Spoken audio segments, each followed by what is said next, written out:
નમસ્કાર ભાઈઓ, તમારી પરીક્ષા માટે બંધારણનો ભાગ નંબર 4 સૌથી અગત્યનો છે. પરીક્ષામાં ભાગ નંબર 4 ને લઈને ઘણા બધા અનુચ્છેદો ડાયરેક્ટ પૂછી નાખતા હોય છે.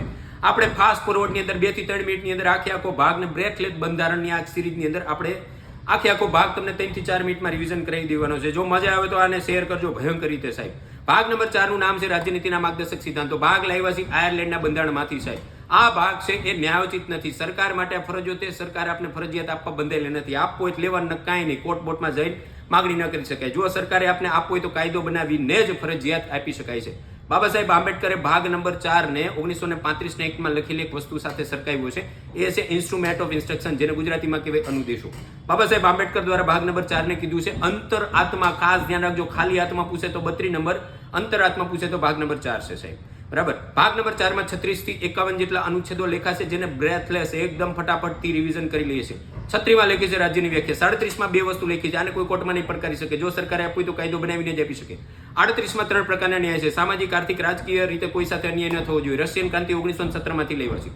39 નંબરના અનુચ્છેદમાં આગળ 2 અનુચ્છેદો છે. 39 એમાં લખ્યું છોકરો છોકરી હરખું કામ કરે તો હરખો પગાર દેવાનો છે, અન્યાય કરવા નથી. 39 એમાં લખ્યું છે મફત કાનૂની સેવા. કોઈની પાસે ખિસ્સામાં પૈસા નથી, કોર્ટમાં જવું, વકીલ રાખવો તો સરકાર વકીલ રાખી દેશે. 40 માં લખ્યું છે ગ્રામ પંચાયતની રચના કરો. 41 લખ્યું છે અમુક પરિસ્થિતિમાં સરકાર મદદ કરશે. અમુક પરિસ્થિતિ કેવી છે?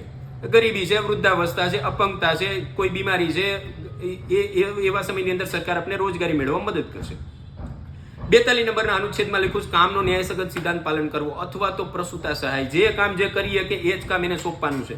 કોઈ ડેટકાને કે રેસમાં દોડાવવાનું નથી, માછલીને ઝાડવે ચડાવવાનું નથી. જે કામ જે કરવા માટે સક્ષમ છે એ જ કામ એને સોંપવું જોઈએ. પ્રસૂતાવસ્થા દરમિયાન બહેનો પોતાનું 100% આપી નથી શકતા, એટલા માટે એને 6 મહિના રજા, 6 મહિનાનો પગાર દઈ દેવો જોઈએ. 43 નંબરના અનુચ્છેદમાં 3 અનુચ્છેદો. 43 નંબરના અનુચ્છેદમાં લખ્યું કુટીર ઉદ્યોગ, ગૃહ ઉદ્યોગ, ઘરે જે ભૂંગરા, બટેકા, આચાર, પાપડ બનાવે છે સરકાર એને મદદ કરે. 43 એની અંદર લખ્યું છે કે ઉદ્યોગોમાં કામદારોની ભાગીદારી. ઉદ્યોગોમાં લોકોને નોકરી મળે, ભાગ લેતા થાય, એની માટે સ્કિલ બિલ શીખવાડો. એન્જિનિયર થઈને બોલ્ટ ખોલતા ન આવડતું હોય કોઈ નોકરી ન રાખે, એની માટે એને સ્કિલ ડેવલપમેન્ટ પ્રોગ્રામ ચલાવો. 43 બી ની અંદર લખ્યું છે સ્વતંત્રતા, સહકારી મંડળીને સ્વતંત્રતા આપી દો. 44 માં લખ્યું છે યુનિફોર્મ સિવિલ કોડ લાવો, સમાન દીવાની કાયદો. ફોજદારી ગુના તો એક સરખા છે. કોઈની યારે મારામારી કરો, અપહરણ કરો, દેવાવરી કરો, ધનાધન કરો તો તમારી ઉપર ફોજદારી ગુના એક જ સરખા લાગે. ધર્મ બર્મ જોવામાં આવતા નથી. પણ જ્યારે દીવાની કેસો હોય કે લગ્નનો મુદ્દો હોય તો પર્સનલ લો ધ્યાને લેવામાં આવે છે. એની જગ્યાએ બધા ઉપર એક જ સરખા કાયદા કરી નાખો, એવું યુસીસી કહેવા માંગે છે. આઝાદી પહેલાનો જે સ્ટેટ છે ગોવા છે યુસીસી લાગુ કરનારું. આઝાદી બાદ પ્રથમ સ્ટેટ બન્યું છે ઉત્તરાખંડ. 45 નંબરના અનુચ્છેદમાં લખ્યું છે 0 થી 6 વર્ષના બાળકો માટે પૂર્વ પ્રાથમિક શિક્ષણ આંગણવાડીઓ ખોલો. 46 માં લખ્યું છે કે એસસી એસટી ઓબીસી માટે રોજગારી માટે અલગ સેવા ઊભી કરો. 48 ની અંદર લખ્યું છે કે દારૂડિયા, દારૂબંધી, ચરસ, ગાંજો, હેરોઇન, કોકેન જે કંઈ છે એ બધું બંધ કરાવો, ધોકાવી નાખો. 48 નંબરના અનુચ્છેદમાં લખ્યું કૃષિ પશુપાલનની નવી ખેતીની અંદર સરકાર મદદ કરે.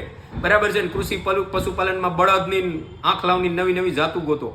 48 એ પાછળથી દાખલ કરેલો 42મો બંધારણ સુધારો 1976 દ્વારા કે પર્યાવરણ માટે અલગથી જોગવાઈ કરો. પર્યાવરણ જાળવવાની જવાબદારી સરકારની છે. 49 માં સરકારી જે આપણી જે કંઈ સ્થળો છે સાંસ્કૃતિક, તાજમહેલ ને આન તેન ક્યાંય કોઈ ભૂરાઓ ગરી ન જાય, પાનની પિચકારી ન મારે, એને જાળવવાની જવાબદારી સરકારની છે. 50 નંબરના અનુચ્છેદમાં લખ્યું છે કે કારોબારી અને ન્યાયતંત્ર ભેગા ન થઈ જાય. ચાની કીટલીએ, ખેટલા આપવાની કીટલીએ તમને જોવા ન મળે. જો ભેગા થઈ ગયા તો ખેલ ખતમ, કોઈને ન્યાય મળશે નહીં.